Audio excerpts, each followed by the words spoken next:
नमस्कार। आइए जानते हैं 2024 में मकर संक्रांति अर्थात उत्तरायण का महत्व, तारीख व मुहूर्त। सूर्य का उत्तर दिशा की ओर गमन उत्तरायण कहलाता है। दरअसल उत्तरायण का शाब्दिक अर्थ है उत्तर की ओर गमन। 6 महीने का समय उत्तरायण काल कहलाता है।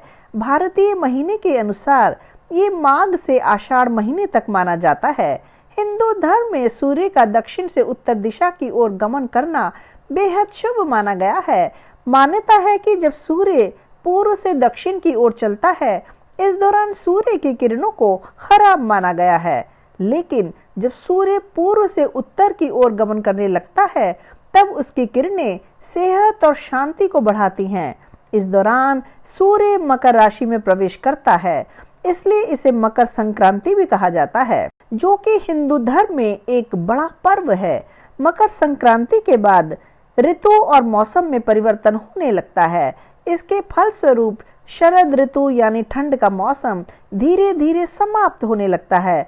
उत्तरायण की वजह से रातें छोटी और दिन बड़े होने लगते हैं।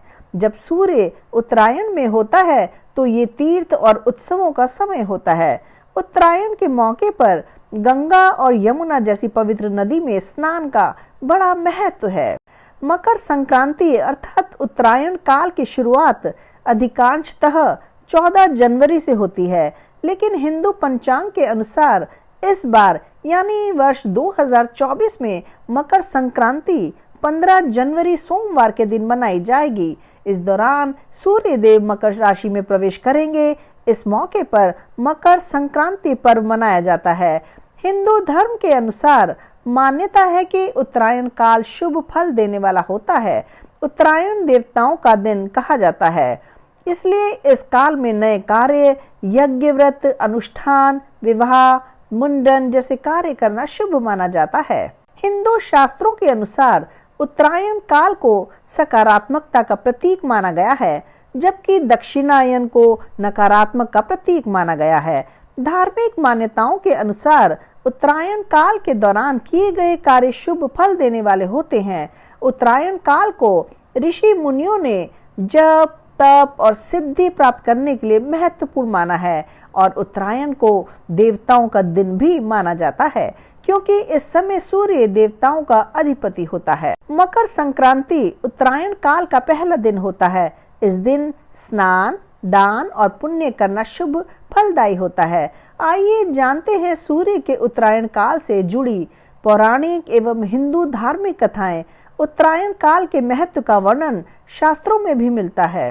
हिंदू धर्म के पवित्र ग्रंथ श्रीमद् भागवत गीता में स्वयं भगवान श्री कृष्ण ने कहा है कि उत्तरायण के 6 माह के शुभ काल में पृथ्वी प्रकाशमय होती है, इसलिए इस प्रकाश में शरीर का त्याग करने से मनुष्य का पुनर्जन्म नहीं होता है और उसे मोक्ष की प्राप्ति होती है।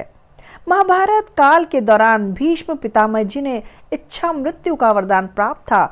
उन्होंने भी मकर संक्रांति के दिन शरीर का त्याग किया था। उत्तरायण काल के पहले दिन यानी मकर संक्रांति पर गंगा स्नान का बड़ा महत्व है।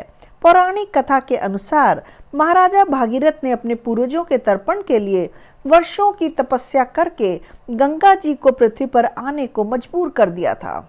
इसी दिन गंगा जी स्वर्ग से पृथ्वी लोक पर अवतरित हुई। मकर संक्रांति पर ही महाराजा भागीरथ ने अपने पूर्वजों का तर्पण किया था और उनके पीछे चलते चलते गंगा जी कपिल मुनि के आश्रम से होते हुए सागर में समा गई थी।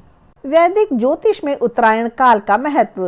हिंदू पंचांग एवं काल गणना के अनुसार जब सूर्य मकर राशि से मिथुन राशि तक भ्रमण करता है, इस समय को उत्तरायण काल कहा जाता है। इसके बाद सूर्य कर्क राशि से धनु राशि तक संचरण करता है, इसे दक्षिणायन काल कहा जाता है। इस तरह सूर्य के दोनों अयन 6 महीने के होते हैं। इसके विपरीत उत्तरायण के 6 महीने बाद यानी 14 जुलाई को सूर्य दक्षिणायन हो जाता है। दक्षिणायन काल में सूर्य दक्षिण दिशा की ओर झुकाव के साथ गति करने लगता है। मान्यता है कि दक्षिणायन का काल देवताओं की रात्रि है। दक्षिणायन में रातें लंबी हो जाती हैं। दक्षिणायन व्रत और उपवासों का समय होता है। इस दिन कई शुभ और मांगलिक कार्य का करना निषेध होता है। सूर्य का दक्षिणायन होना कामनाओं और भोग की वृद्धि को दर्शाता है। इसलिए इस समय में किए गए कार्य जैसे पूजा, व्रत आदि से दुख और रोग दूर होते हैं। उत्तरायण आस्था के इस महापर्व मौके पर देश भर में कई जगह मेले लगते हैं। खासकर उत्तर प्रदेश, मध्य प्रदेश और दक्षिण भारत में बड़े मेलों का आयोजन होता है। इस मौके पर लाखों श्रद्धालु गंगा एवं अन्य पावन नदियों के तट पर स्नान और दान धर्म करते हैं। मत्स्य पुराण और स्कंद पुराण में उत्तरायण के महत्व का विशेष उल्लेख मिलता है। मान्यता है कि आध्यात्मिक प्रगति और ईश्वर की पूजा अर्चना के लिए उत्तरायण काल विशेष फलदायी होता है। आशा है आपको हमारे द्वारा दी गई जानकारी महत्वपूर्ण लगी होगी। कृपया हमारे चैनल को लाइक, शेयर, सब्सक्राइब करना बिल्कुल न भूलें। इसी तरह की आध्यात्म से जुड़ी वीडियो के साथ हम जल्द हाजिर होंगे। धन्यवाद।